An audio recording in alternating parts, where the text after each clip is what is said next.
Stats South Africa says more jobs were created between April and June. Now, this brings down the official unemployment rate to 33.9% from 34.5% in the first quarter. Economists had expected a jump in the unemployment rate as a result of the intense rolling blackouts and the disruptions caused by the flooding in KwaZulu-Natal.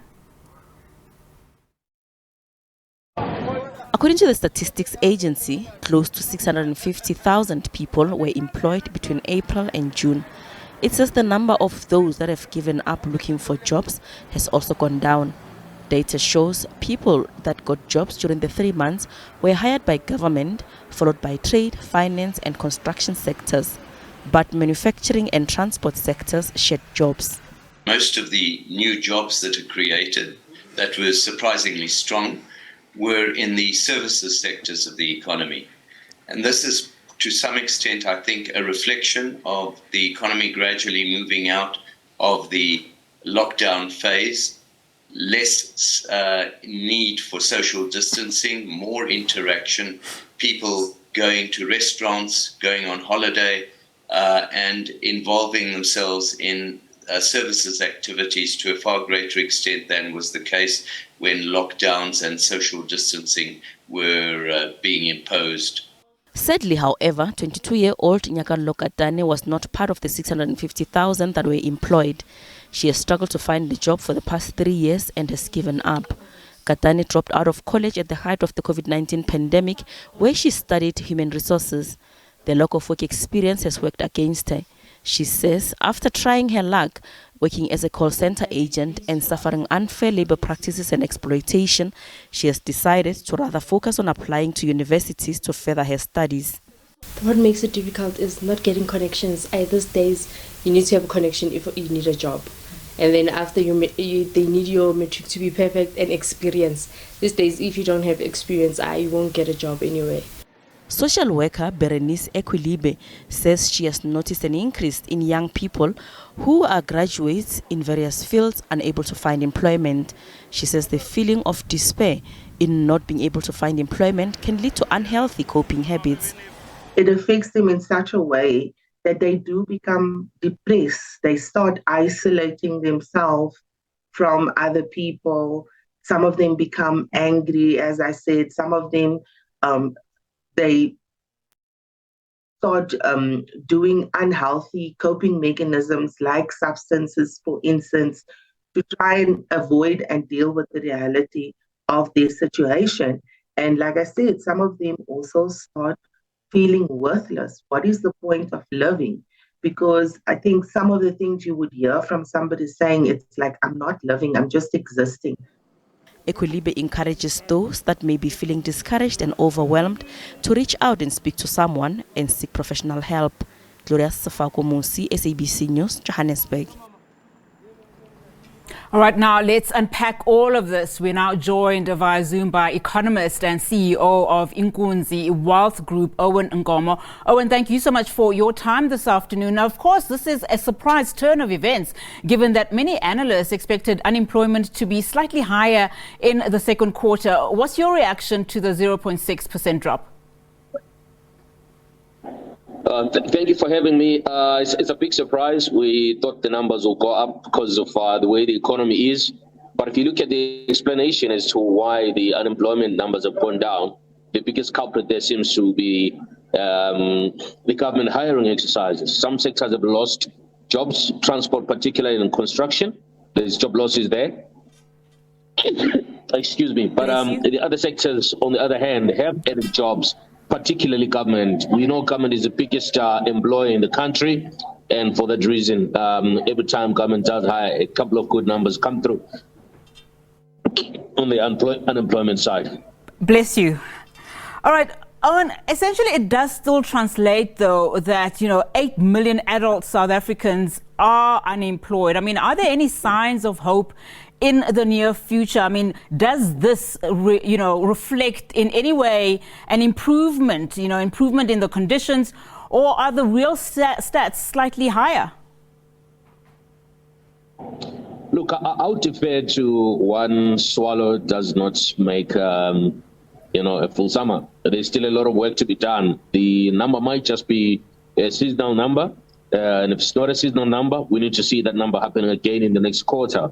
But I think we would like to see more reliance on private sector job creation than the contribution that is coming through from government. Every job helps, but I think it'll be important to see more contribution from the government or from the non-government sectors. We are seeing a decline in construction and in transport. Transport for obvious reasons, with the price of fuel being high. I think entrepreneurs in the space are taking a lot of pain. But I hope that a more structural change to the economy can be put into, can be taken care of by the government.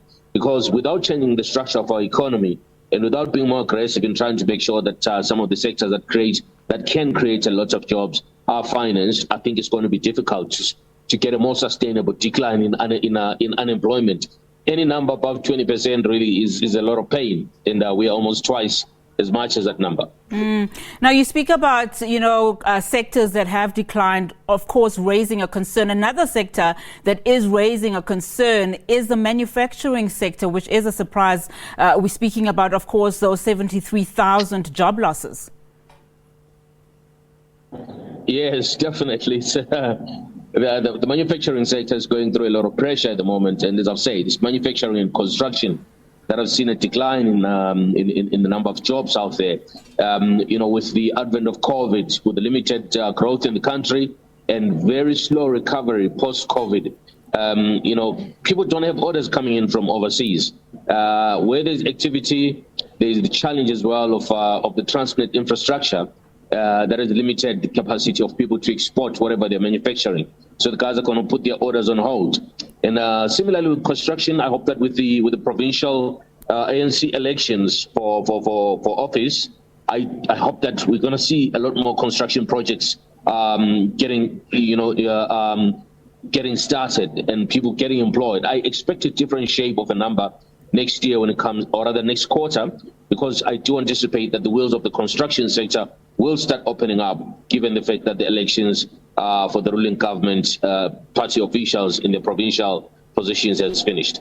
I'd actually like us to talk a little bit about the economic recovery plan. But before I do that, just very briefly, just touch on, the methodology of the unemployment classification. We don't speak a lot about that. How much of these stats actually factor in the informal sector? It's quite difficult to factor in the informal sector for obvious reasons. Record keeping might not be efficient. If you're dealing with someone who's got one stall that's selling tomatoes, that person might not be there tomorrow. There might be his cousin or his niece, or they might totally decide to pack up. And there's just so many of these people to count, or so many of these smaller businesses to count. And I do think we are missing out on an opportunity of including the informal sector extensively. But I believe that it's just merely because of how difficult it is. It's easier to just deal with payrolls. An increase in payrolls or decrease in payrolls is a reflection of the economic activity relating to employment. But I think an important statistic for us to talk about is the statistic that relates to unemployment in the youth numbers. It's extremely high and unsustainable, and I think it's a recipe for disaster in the very distant future. In my view, the youth cannot continue to stay on the sidelines of the economy, and the government will have to start making sure that we're making bigger strides in bringing the youth back into work. All right. Now, as we wrap up this conversation, and I hear what you're saying about the youth, which is a concern, and government has obviously raised that several times. But if we look at the overall economic outlook of the country, there was some optimism. If you think back, starting this year, in the first 3 months of this year, there was some positive developments also in government's economic recovery plan. But where are we now in terms of, where we stand as a country? Yeah, it's still very challenging. Some people would want to say that things are starting to look better, etc. But we are on the street, we're on the ground, we're listening to people every day, we're listening to business people every day. Some people are actually starting to even think about reducing the number of people employed and cutting back on their operations, because everything has just gone expensive. Inflation is shooting through the roof, cost of electricity shooting through the roof, price of oil also going through the roof. Those are dynamics that just don't say, hey, hire more people, increase your fleets, you know. Those are dynamics that say you need to start worrying about your costs. So anything that increases costs at the moment is going to be looked at with a negative eye from the guys sitting in boardrooms. I think that the economy will take a little bit longer to recover. The recovery will most likely be driven from exogenous factors. Once COVID is accepted as having been dealt with finally, and all the big trading partners for the country start operating in full force, I think we'll start to see more orders coming into the country and the engines will start to turn once again. A little bit of upshoots here and there, but I believe we're still a long way before we get to, you know, a GDP of 3+% sustainably, which is what we need to do to start the economy, or rather to start saying that we're happy that the economy is doing a little bit better. Otherwise, there's still a lot of work to be done by the government and by the private sector. Owen, thank you so much for your time. Let's leave it there for this afternoon. Thank you so much. Appreciate that. Owen Nkomo, of course, is an economist just weighing in on those latest unemployment stats.